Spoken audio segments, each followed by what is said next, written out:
Hello friends, in the previous video I traveled back in time to the year 2008, because only one individual from the previous video actually managed to report successfully capturing and getting the base level setup completed for farming mermaids. And when the possibility was entirely patched out, he gave up and moved on to new projects.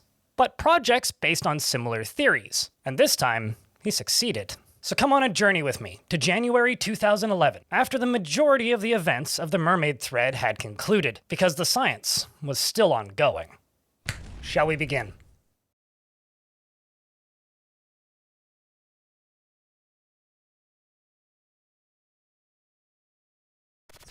Having had some recent successes farming mermaids, Selfright decided to put their head to good use, and continued working on the dwarven science in the months to come. Emerging once more in January 2011, Selfright has made a discovery. Back in the later days of version 40D, there was talk of farming mermaids. Mermaids had an absurdly high value modifier, and although they couldn't be butchered for meat, their bones could be used for crafting. You could kill the mermaid by air drowning, since butchering them was forbidden, and then wait for its body to rot to bones. Several people started working out techniques for capturing mermaids, and since wild animals could breed in that version of the game, they were breeding them in captivity. I don't know if anyone ever actually built a functioning mermaid farm, despite all the talk. I had a handful captured and living in captivity in a late 40D fortress, but abandoned the project when Dwarf Fortress 2010 released. In 2010, the rules have changed. Breeding is restricted to domestic creatures, and those with the pet or exotic pet or mount tags. Wild versions of these animals will not breed, but completely wild non-domestic animals, including mermaids, never breed in 2010. Dead animals now rot into a skeleton, rather than directly into a pile of bones, and the prohibition against butchering sentients also applies to processing their skeletons into bones. And finally, mermaids had their value modifier removed, making their bones no more valuable than cow bones. I really have to wonder if that last change was Toadie's intentional response to the idea of mermaid bone harvesting. With mermaid farming impossible, and worthless anyway, where do I turn for expensive and exotic animal breeding experiments? Elephants look very good as a candidate. They have a value multiplier of 5, higher than nearly any other creature.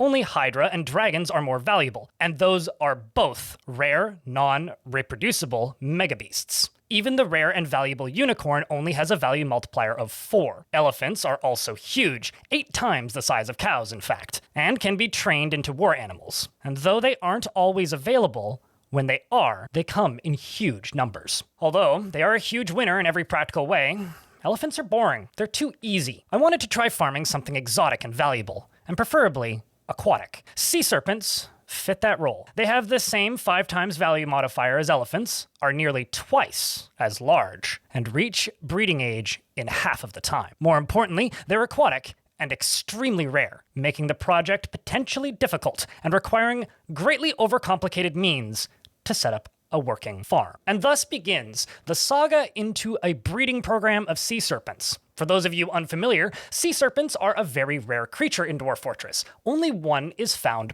per Untamed Wilds Ocean, meaning the wilderness level of difficulty has to be very high. This has not changed since these versions of the game in 2010. However, there are some things that prevent you from breeding them in the modern game. So let's dive into the science and see exactly how Selfright intends to accomplish this. After discussing the concerns with the limited population numbers, Selfright has come up with a method, potentially, of making sure that you get at least 2. The main issue with it requiring 2 separate oceans for these creatures to appear on the map means you're not guaranteed to get both a male and female sea serpent. Selfright is aware of this and has discussed its potential problems in the post behind me. And he's also going to need to figure out some method of increasing their spawn frequency, because creatures on land are more likely to wander onto the map than in oceans. There's some more factors impacting this, which impact the modern game even more now. Regarding depth, as Selfright elaborates, creatures don't seem to spawn from sea biomes with the same frequency as land biomes.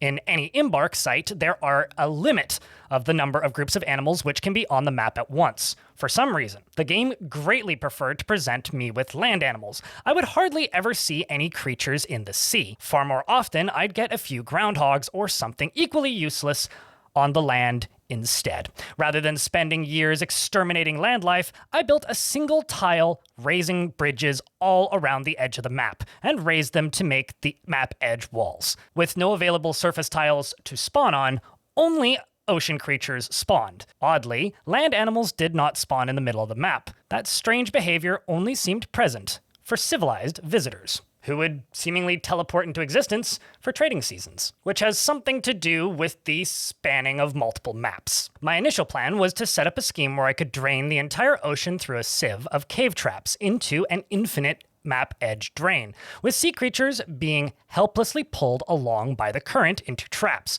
To accomplish this, I hollowed out a chamber under a flat spot of ocean. I surrounded the hollowed rectangle with raised drawbridges to block out the ocean, and then dug a large tunnel lined with cage traps, leading to a drain to the edge of the map. Then, I punched through the ocean floor from above by dropping an artificial floor. When the bridges were lowered, the entire ocean would drain through the cage-trapped passage. Once creatures had been trapped, I could raise the bridges to stop the ocean and allow the cages to be safely retrieved. And not only that, with the loving help of the Internet Archive, I was able to recover screenshots. And Sulfurite has details. Here's the catcher level. The blue water-filled squares in the center open directly to the ocean.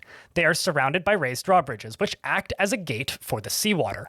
Traps lead to the north, where water drains through the grates to a map edge drain. This did not work nearly as well as I'd hoped. Fluid flow in Dwarf Fortress is strange and approximate, and doesn't work the way you expect it to. When I opened my ocean floor drain, the ocean turned into a strange funnel of water, with stubborn little 7 of 7 deep pockets scattered all over the place. Air drowning was fine for whales and other bycatch, but I had at most 2 sea serpents in the wild, and couldn't afford to kill either of them if I wanted a breeding pair. Further experimentation was clearly needed here. My second plan was to take advantage of my ability to drain and fill the ocean on command, to build a submerged platform covered in traps. I opened my ocean drain and had the dwarves make a constructed floor just under the normal surface level of the ocean in an area I'd seen ocean creatures swing across often. I built raising drawbridges all around the platform to seal it off from the ocean, and multiple windmill-powered pumps to pump the water out when the bridges were raised. I covered the entire interior surface with cage traps, and now, with the bridges lowered, the ocean creatures could swim freely across the platform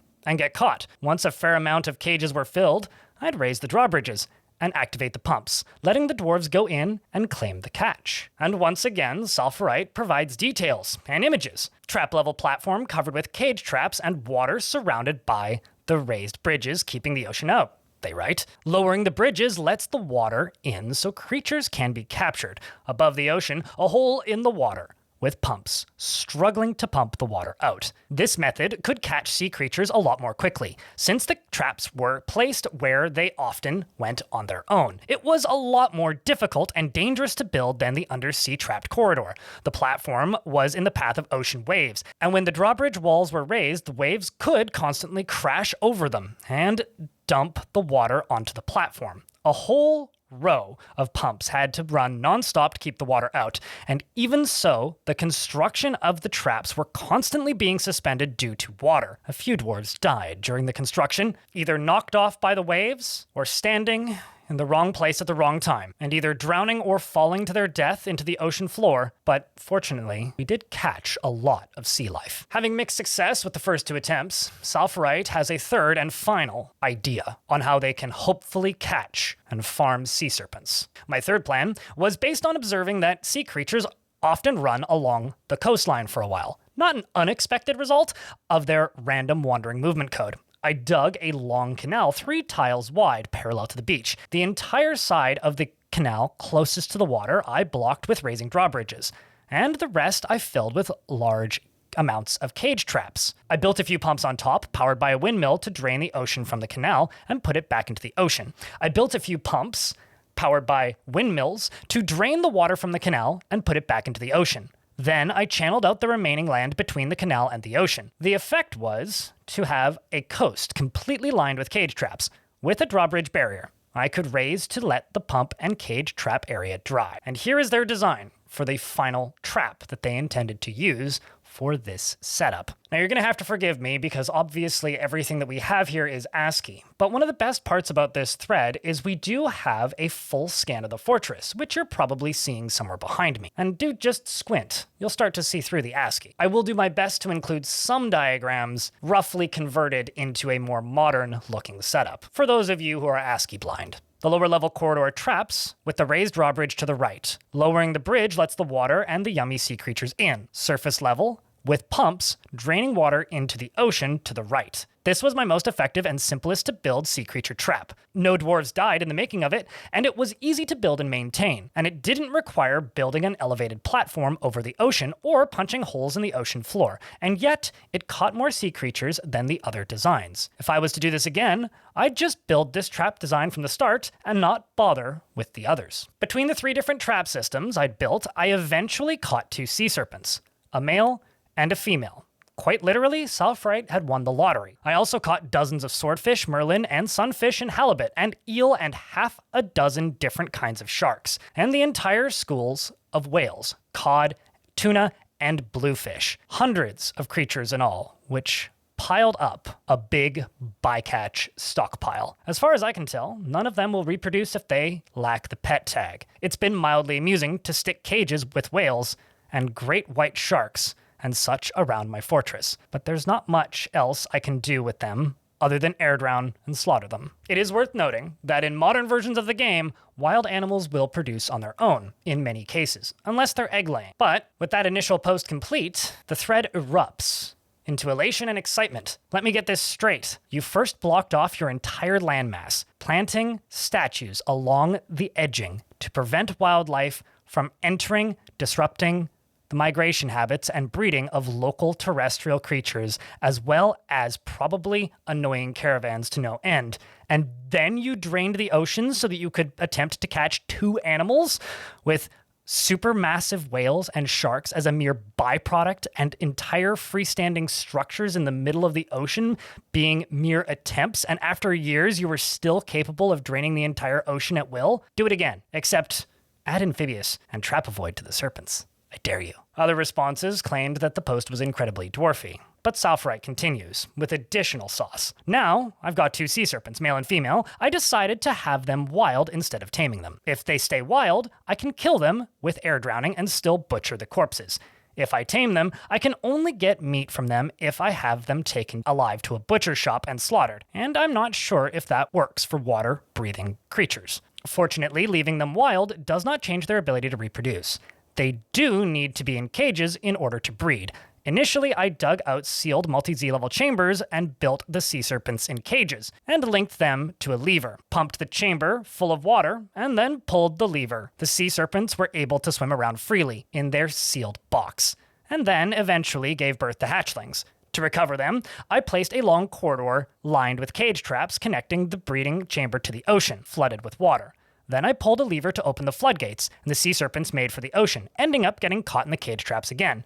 This worked. After a few years, I had a nice handful of sea serpent hatchlings, and it was a little annoying getting them back into cages, however, since the hatchling would try to stay near their parents, even after their parents were caught in cages, rather than receding down the tunnel to be caught in cages themselves. It was also a crude way of doing breeding, and required a lot of work to set up the drain each breeding cycle. And the science continues. I started designing something cleverer. Here's a breeding pen design that they worked out. Now, if you look at this, there's a whole bunch of water, a whole bunch of floodgates, which are the X's, and dogs. He's using dogs as bait for the sea serpents, giving them something to go for instead of simply sitting there and refusing to path away from their parents. But let's see what he has to say. There are 4 breeding chambers here, 2 of which have been loaded with sea serpents, the other 2 of which are empty in this shot. On the right, we have a chamber full of water. It can be connected to the ocean through a corridor full of cage traps. Water can be pumped out. This was actually the original room that I used for breeding the sea serpents. Now it's used as a water reservoir and catching reservoir for any sea serpents that slip out of their pens. To the left of that, short corridors containing 3 cage traps and a floor hatch over the drain, line, and access corridor. These don't show up as the corridor full of water between the trap corridor and the water reservoir and floodgate open here. Further to the left is the chamber which the male and female serpent are contained in. Male serpents are stored in chambers elsewhere. Each sea serpent is on a chain, which prevents her from leaving the breeding chamber, even when the floodgates are open. This chamber also has a staircase up used by the dwarves when the chamber is being loaded with sea serpents. On the left side of the sea serpent pen, we have a diamond window. Behind that, a lever-controlled door, which is hiding a dog on a rope. This is used for separating the sea serpent from her hatchlings. The first big challenge in this setup is getting a female sea serpent on a chain. Getting a wild animal on a chain is difficult in the first place. Never mind an aquatic animal. When attempting to have a dwarf place a wild animal on a chain, you first want to minimize the distance, which the dwarf will be pulling the animal. Dwarves tend to panic and run away, letting the animal loose. Here, I build the sea serpent right next to the chains, so that the dwarf only has to move the sea serpent a single tile. When you assign a creature currently in a constructed cage to a chain, 2 jobs are generated. Removing the creature from the current cage and placing it on a chain. It seems to be random of which these jobs are chosen by the dwarves first. If releasing a creature gets picked first, a dwarf will grab an empty cage from the stockpile and go to the sea serpent cage and put the sea serpent in the cage. This is bad, and you do not want to let this happen. It will result in the sea serpent ending up in an animal stockpile, nowhere near the chain. When waiting for the serpent to be moved, I have to watch carefully for any dwarf heading towards the breeding chamber while carrying an empty cage, and lock the door in his face to force him to cancel the job. Eventually, a dwarf will pick the chain animal job, which will attempt to take the sea serpent from the cage to the adjacent chain. About half the time, he'll manage to do this without getting interrupted. Either way, he'll flee the chamber up the stairs and leaving the pissed off, air-drowning sea serpent behind him. Above the chamber, I have a pressure plate linked to the floodgate, just to the right of the sea serpent. I have to manually lock and unlock the doors to force the fleeing dwarf to step on the pressure plate as he leaves. This will open the floodgate, flooding the chamber with water and preventing the sea serpent from air-drowning. If the sea serpent isn't chained, it, at this point, attempts to flee into the chamber to the right, running over the cage traps and getting re-caged in the process. Then, I close the floodgates and drain the water and have to reset everything and try again. Eventually, possibly after cursing at my dwarves to chain up the damn sea serpent already, I get a female sea serpent in each breeding chamber. Fortunately, I only have to do this once for each of them. The sea serpents have lifespans of over 150 years, so it will be a long time before I have to worry about replacing my breeding stock. Every year, each sea serpent will give birth to 1 to 3 hatchlings, and there's an open passage to the right, but the hatchlings stubbornly remain at their mother's side. At this point, I pull another lever to open the door to the left of the breeding chamber. This uncovers the diamond window, letting the sea serpents see the chained dog on the left side. Despite their size and fearsome reputation, the sea serpents are quite skittish and flee from the dog. Their mother is unable to leave her chamber, being still chained up, but the hatchlings run straight into the cages. I can then close the door and close the floodgates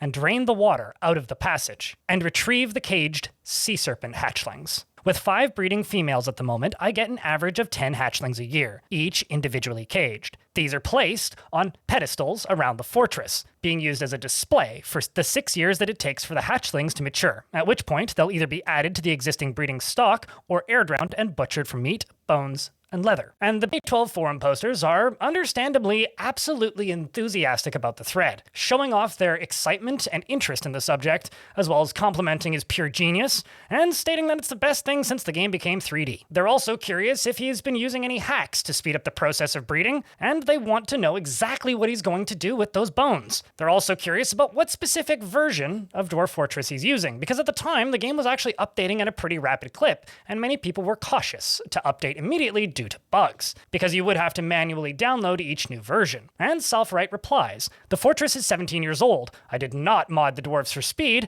but I did turn off invasions.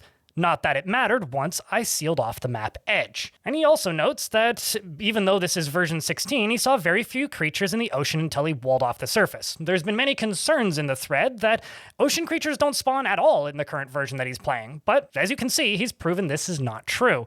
It's simply that they're more likely to spawn on land. The creatures and land creatures seem to share the same slots on the restricted number of groups of wild animals you can have on the map at once. And the compliments continue, and somebody enters the thread of great note, potentially one of the few who inspired this thread and level of farming of sea creatures. Randy Noman has entered the thread.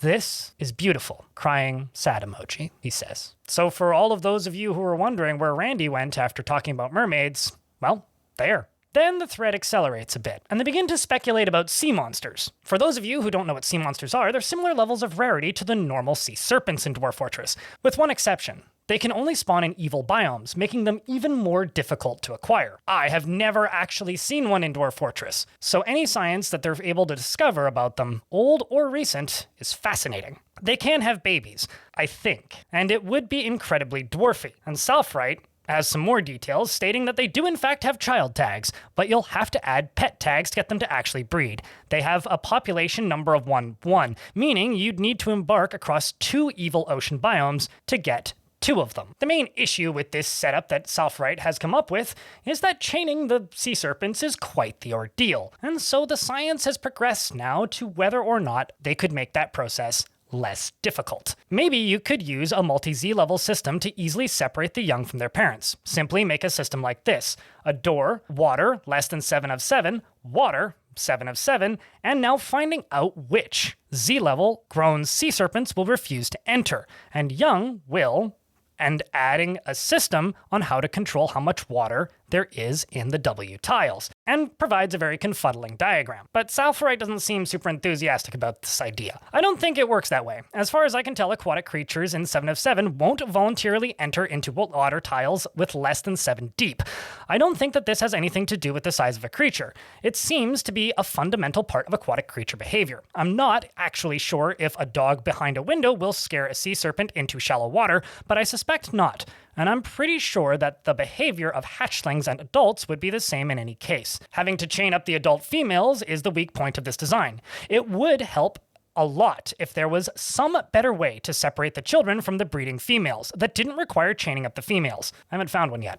I fail to see how this is a weak point. This puts your breeding stock in one location while allowing you to scare the young off into another location. It just puts the child into one Z level down and put the floodgates on the breeding level so that you can close off the breeding chamber, keeping it waterlogged, and drain the child pit for easy recovering of the hatchling. The problem is that chaining up a water-breathing creature is really annoying. Chaining up a wild animal seems to succeed less than half the time, even when the animal's cage is right next to the chain. You need to be prepared to recapture the wild animal if it doesn't get chained. You also need to make sure no children or dogs or anything else wander in while the animal's being chained. With an aquatic creature, you need to flood the area with water immediately afterwards to stop the creature from air drowning, since dwarves won't chain the creature to a submerged chain. Everything else about the project was pretty straightforward. Even draining the ocean was straightforward engineering. Getting the sea serpents chained up in their breeding chambers was the part that gave me the most worries. And thankfully, as stated in the forum, if you do it right, you never have to do it again, and Selfright confirms. Quite true, since the sea serpents live 150 to 170 years, the same as a dwarf. Once I have them chained up, it's effectively permanent. There's other questions about why Selfright didn't simply mod the game to make it a little bit less of a pain, and his response makes sense to me. If I wanted it to be easy, I'd breed elephants. The point was to find the most challenging exotic creature that could still be bred without modding. And with that, the thread kind of quieted down a little bit. There was plenty of congratulations going forward, but not much else really needed to be said. More or less the science had been done, and the system was proven complete. But there was a wrinkle coming in the following month. Roughly a month after the initial post, a patch had released, and this changed a few things. Oh God, it burns woke up the forum thread a little bit after it had been dead for about a week and a half. Has anyone figured out yet if sea serpents work in version 0.19? The raws say that they lay eggs. Does that change how we breed them? And Selfright as the details. It looks like I'll have to start a new seaside fortress and build the Sea Serpent farm from scratch again to find out. Then went quiet from February 17th until March 2011. I have done some preliminary testing on the current version of 31.19. I captured untamed female sea serpent and released it into the water, filled chamber full of nest boxes, and she shows no interest in them. Even when forced to move and stay on top of a nest box, she does not claim it or lay an egg. I suspect that the egg-laying behavior doesn't work underwater, probably due to underwater nest boxes being unusable due to being underwater, which means that until this is fixed, sea serpents can't breed. I'll try capturing a male sea serpent, but I doubt it'll make any difference. Egg-laying creatures need a usable nest box, and underwater nest boxes aren't usable. And as discussed in the wiki, sea serpents have been discussed as a replacement for merfolk in aquatic farming operations, due to their high body part multiplier as well as their massive size. Unfortunately, they cannot currently breed due to a bug with submerged nest boxes. This means that the thread came to a close. After a little bit of discussion, some members of the thread decided to stay on that version long enough to be able to experiment with sea serpent farming. But with the rapidly releasing updates and patches and changes to how animals work, it is still, to this day, not possible to breed sea serpents. Granted, they're so rare that most of you probably haven't seen them, and more changes to their spawning frequency have occurred since this thread took place. Now you require deep water for them to even appear in the first place, because of their large size, similar to whales, meaning a lot of worlds make it completely impossible to find them on a reasonable sized map.